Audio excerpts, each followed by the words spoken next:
ఈ మధ్యలో వచ్చినటువంటి జెన్‌జీ మూవ్‌మెంట్ గురించి వాళ్ళు కరెక్ట్ పాత్‌లోనే వెళ్తున్నారా అంటే? డెఫినెట్గా దేశంలో ప్రపంచంలో యువత యాస్పిరేషన్ మనం అర్థం చేసుకోనంత కాలం, యువత మారుతున్న కాలానికి అనుగుణంగా పాలకులు, ప్రభుత్వాలు, పార్టీలు మారినంత కాలం వాళ్ళు డిస్సాటిస్ఫైడ్ ఉంటారు. డెఫినెట్గా ఆ డిస్సాటిస్ఫాక్షన్ ఇస్ అబ్సల్యూట్లీ జస్టిఫైడ్ నన్ను అడిగితే. ప్రాపర్‌గా అనుకున్న డైరెక్షన్‌లోనే వెళ్తున్నారా? లేకుంటే వాళ్ళ వెనకాల ఒక మోటివ్ ఏదో ఉంది? డైరెక్షన్ ఇచ్చేవాళ్ళు ఎవరు లేరమ్మా. ఫర్ ఎగ్జాంపుల్ వాళ్ళు కోరుకుంటుంది ఇప్పుడు మనం విదేశాలు తిరిగి లేదా ఇంకో చోటుకి వెళ్ళి తిరిగి వస్తే మన దేశం ఇట్లా ఎందుకుంది అనే బాధ కలుగుతుంది. అంటే వేరే దేశాలు ఎక్కడికో వెళ్ళిపోతున్నాయి, మనం ఇట్లాగే ఎందుకున్నాం అన్నప్పుడు సహజంగా అసంతృప్తి వస్తుంది కదా. మన పాలకులు ఎక్కడో మమ్మల్ని లెట్ డౌన్ చేశారు ఫీలింగ్ వస్తుంది కదా. వచ్చినప్పుడు they are expressing in different forms. తప్పేముంది అందులో? సో డిస్ట్రక్టివ్‌గా వెళ్తున్నారా? వాళ్ళు కన్‌స్ట్రక్టివ్‌గా ఉన్నారా?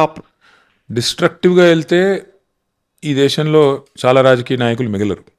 ఒకవేళ యువతరం కనుక తమ చేతుల్లోకి ఆ రకమైన డిస్ట్రక్టివ్ మెంటాలిటీ తీసుకుంటే. In fact they are very lenient. Our people are very kind.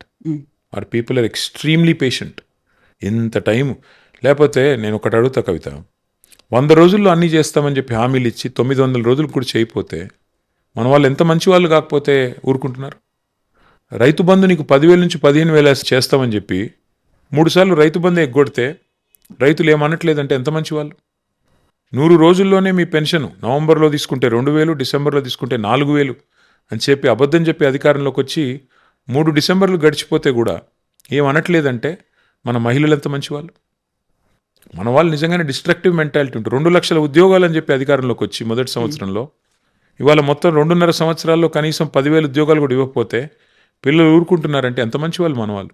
నిజంగానే నువ్వు అన్నట్టు డిస్ట్రక్టివ్ అయితే ఇవాళ ఒక్క కాంగ్రెస్ ముఖ్యమంత్రి తిరిగే పరిస్థితి ఉంటుందా?